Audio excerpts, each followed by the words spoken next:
लगभग सारे plants green colour के होते हैं क्योंकि इसमें एक ग्रीन कलर का पिगमेंट पाया जाता है जिसे क्लोरोफिल कहते हैं। सभी प्लांट्स अपने रूट से वाटर एब्जॉर्ब करते हैं और एटमॉस्फेयर से कार्बन डाइऑक्साइड एब्जॉर्ब करते हैं। प्लांट लीफ में उपस्थित क्लोरोफिल के हेल्प से और सनलाइट के प्रेजेंट में फोटोसिंथेसिस प्रोसेस से ग्लूकोज बनाते हैं और ऑक्सीजन के साथ साथ कुछ मात्रा में वाटर भी रिलीज करते हैं।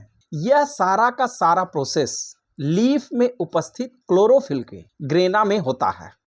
सारे के सारे एनिमल डायरेक्ट या इनडायरेक्ट पर ही अपने भोजन के लिए डिपेंड होते हैं, इसीलिए एनिमल्स को कंज्यूमर्स कहते हैं और प्लांट अपना भोजन खुद बनाते हैं, इसलिए इन्हें ऑटोट्रॉफ्स कहते हैं और इनको प्रोड्यूसर्स भी कहा जाता है। फूड फॉर्मेशन के लिए प्लांट में कुछ केमिकल रिएक्शन की जरूरत पड़ती है जिसके लिए सनलाइट की आवश्यकता नहीं होती। इस रिएक्शन की खोज करने वाले साइंटिस्ट का नाम ब्लैकमैन था, इसीलिए इस रिएक्शन को ब्लैकमैन रिएक्शन बोलते हैं। ये रिएक्शंस क्लोरोप्लास्ट के स्ट्रोमा में होता है। ये सारी प्रोसेस एक साइकिल में कंप्लीट होती है जिसे केल्विन साइकिल कहते हैं। फोटोसिंथेसिस के बाद जो ग्लूकोज बनता है उसको प्लांट सेल में स्टार्च के फॉर्मेट में कन्वर्ट कर दिया जाता है और प्लांट बॉडी में सुरक्षित करके स्टोर कर दिया जाता है। यही एनिमल्स के लिए फूड का काम करता है। इस फूड मटेरियल में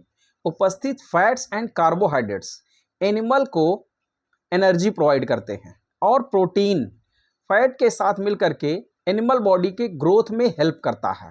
फोटोसिंथेसिस प्रोसेस को कई एक्सटर्नल और इंटरनल फैक्टर्स भी अफेक्ट करते हैं, जैसे light quality, intensity of light, carbon dioxide, temperature, waters, minerals, oxygens.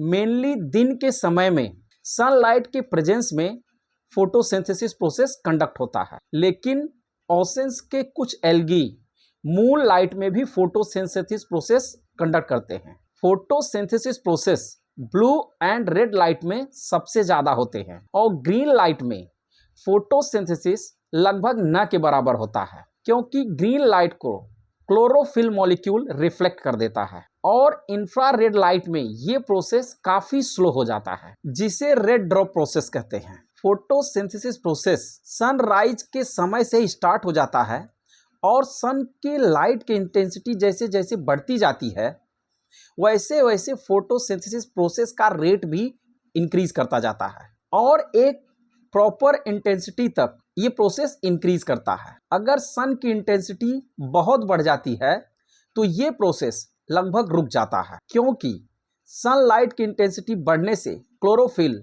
Destroy हो जाते हैं और अगर लो इंटेंसिटी की लाइट अधिक समय तक रहे तो फोटोसिंथेसिस अधिक होता है।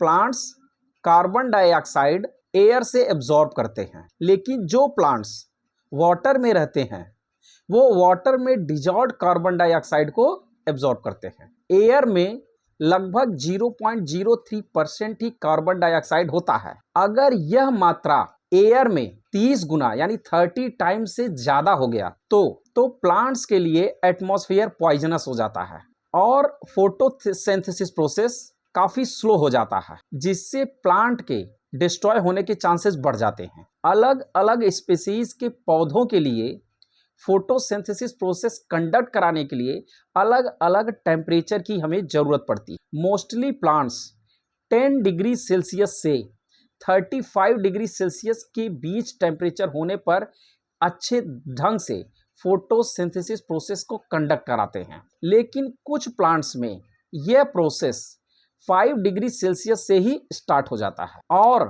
10 डिग्री सेल्सियस होने पर तो इसका प्रोसेस का रेट डबल हो जाता है।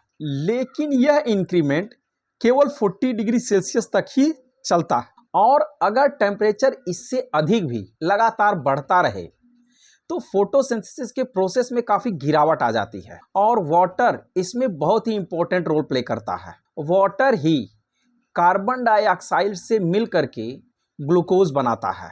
इसकी कमी होने से प्लांट सूख कर डेड हो जाते हैं। ऑक्सीजन प्लांट्स पर फोटोसिंथेसिस प्रोसेस पर डायरेक्ट अफेक्ट नहीं करता, लेकिन इनडायरेक्टली उसके स्पीड को अफेक्ट करता है। क्लोरोफिल फोटोसिंथेसिस में बहुत ही इंपॉर्टेंट रोल प्ले करता है। क्लोरोफिल के बढ़ने से इसका स्पीड बढ़ जाता है। प्लांट बॉडी के जिस हिस्से पर क्लोरोफिल नहीं होता उस हिस्से पर फोटोसिंथेसिस प्रोसेस नहीं होता।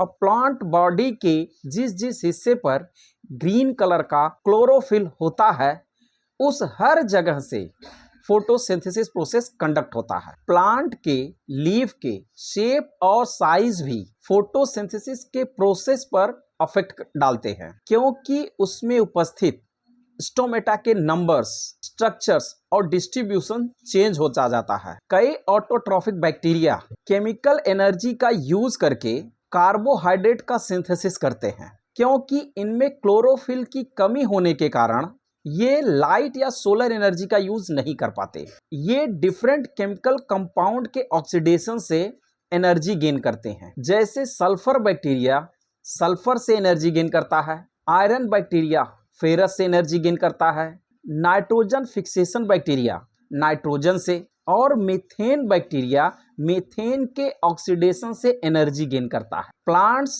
जो गैस एटमॉस्फेयर से एब्जॉर्ब करती है वह डिफ्यूजन प्रोसेस से सेल तक पहुंचती है। लीफ या स्टेम में जो स्टोमेटा या लेंटिकल्स होते हैं उन्हीं से सारे गैसों का आदान प्रदान होता है। अमीबा, पैरामीशियम, यूग्लिना जैसे छोटे छोटे एनिमल्स के सेल्स डायरेक्ट एटमॉस्फेयर के कांटेक्ट में रहते हैं और आसानी से ऑक्सीजन गेन कर पाते हैं। एनिमल ऑक्सीजन ब्लड में उपस्थित हीमोग्लोबिन के हेल्प से पूरे बॉडी में ट्रांसपोर्ट होता है। नॉर्मल टेम्परेचर पर 1 लीटर वाटर में लगभग 5 ml ऑक्सीजन होते हैं और ह्यूमन बॉडी के 1 लीटर ब्लड में लगभग 250 ml ऑक्सीजन होते हैं। इसका मतलब ये हुआ एयर की तुलना में ब्लड में ऑक्सीजन लगभग 50 गुना होता है। ग्लाइकोलाइसिस प्रोसेस साइटोप्लाज्म में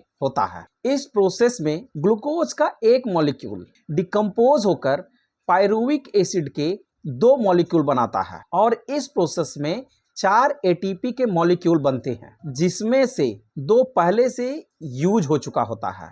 इसलिए इस प्रोसेस में केवल 2 ATP मॉलिक्यूल का ही फायदा होता है।